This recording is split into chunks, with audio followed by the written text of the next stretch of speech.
Hi guys, welcome back to easy Prateek. क्या तुम्हारे साथ भी ऐसा होता है? इंग्लिश बोलने लगते हो, अचानक माइंड ब्लैंक हो जाता है, वर्ड गायब हो जाता है, कॉन्फिडेंस डाउन हो जाता है और सामने वाला सोचता है भाई को इंग्लिश आती ही नहीं। बिलीव मी, मेरे साथ भी एग्जैक्टली यही होता था। कॉलेज में प्रेजेंटेशन देना था, सब तैयार था, लेकिन जैसे ही खड़ा हुआ दिमाग खाली हो गया। मैं क्या हुआ, मैं गया था, उसके बाद मैं बोलने के लिए गया था, तभी मेरा दिमाग मुझे समझ नहीं आ रहा था मैं क्या बोलूँ। उस दिन मुझे समझ आया प्रॉब्लम इंग्लिश नहीं है, प्रॉब्लम है फ़ियर। फ़ियर यानी कि डर। आपको जब आप बोलने लगते हो या आप स्टेज पे जाते हो, आपको पब्लिक को देखकर या पब्लिक जब आपको देखती है, तो आपको फ़ियर फ़ील होने लगता है। आपका दिमाग एकदम डर का माहौल बना देता है और हम बोलने वक़्त ये सोचते हैं गलती हो गई तो, लोग सोचेंगे तो, एक्शन सही नहीं हुआ तो, ऐसे बहुत सारे दिमाग में ख़्याल आने लगते हैं और इसी की वजह से गलतियाँ हो जाती हैं। और यही ओवरथिंकिंग ब्रेन को क्या करती है, फ्रीज कर देती है और आपका ब्रेन बोल नहीं पाता। अब इसका मैं सॉल्यूशन बताता हूँ, बहुत ही सिंपल है। आपको क्या करना है, पहले ट्रांसलेशन बंद करना है। हिंदी से इंग्लिश सोचो कि माइंड हमेशा ब्लैंक होगा। हिंदी से आपको इंग्लिश में नहीं ट्रांसलेट करना है, ना ही सोचना है।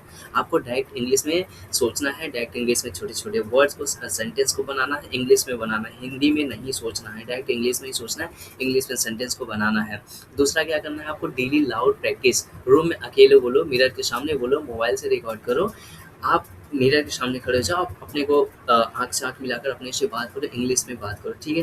पहले तो डर लगेगा, 1 दिन, 2 दिन, 3 दिन, लेकिन धीरे-धीरे आदत बन जाएगी। उसके बाद आप एक चीज़ और कर सकते हो, आपके पास फ़ोन है, कैमरे हैं, आप रिकॉर्ड्स कर सकते हो और डिलीट कर सकते हो। तो आपको क्या करना है, रिकॉर्ड करना है खुद का, इंग्लिश में बोलकर कोई भी टॉपिक उठा सकते हो आप। जैसे मेरे सामने स्टैंड है, फ़ोन है, तो मैं इसके बारे में phone, what is phone, why it is important, why it is not important, what is benefit of phone. आप कुछ भी टॉपिक उठा सकते हो, उस पे आप बोलना शुरू करिए। हिंदी में नहीं सोचना आपको, ट्रांसलेट नहीं करना आपको, इंग्लिश में डायरेक्ट बोलना है। तीसरा मैं आपको बताता हूँ, परफेक्ट नहीं, प्रोग्रेस सोचो। आपको परफेक्ट नहीं बनना, आपको प्रोग्रेस होना है। डेली टू डेली आपको प्रोग्रेस करना है, ठीक है? गलती होगी तभी इम्प्रूवमेंट होगा। गलतियाँ सभी से होती हैं, बड़े से बड़े लोग भी गलतियाँ करते हैं। आज जितने भी लोग महान हैं, सभी ने गलतियाँ की है।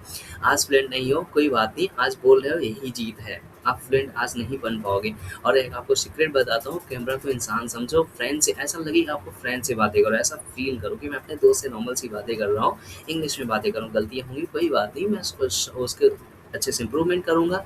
आज होंगी, अगली वीडियो में नहीं होंगी, अगली वीडियो में और इम्प्रूव करूँगा, तो ये इम्प्रूव करना है। अगर ये वीडियो यूज़फुल लगी हो तो लाइक करो, कमेंट करो और एक इंग्लिश सेंटेंस लिखो। Thank you.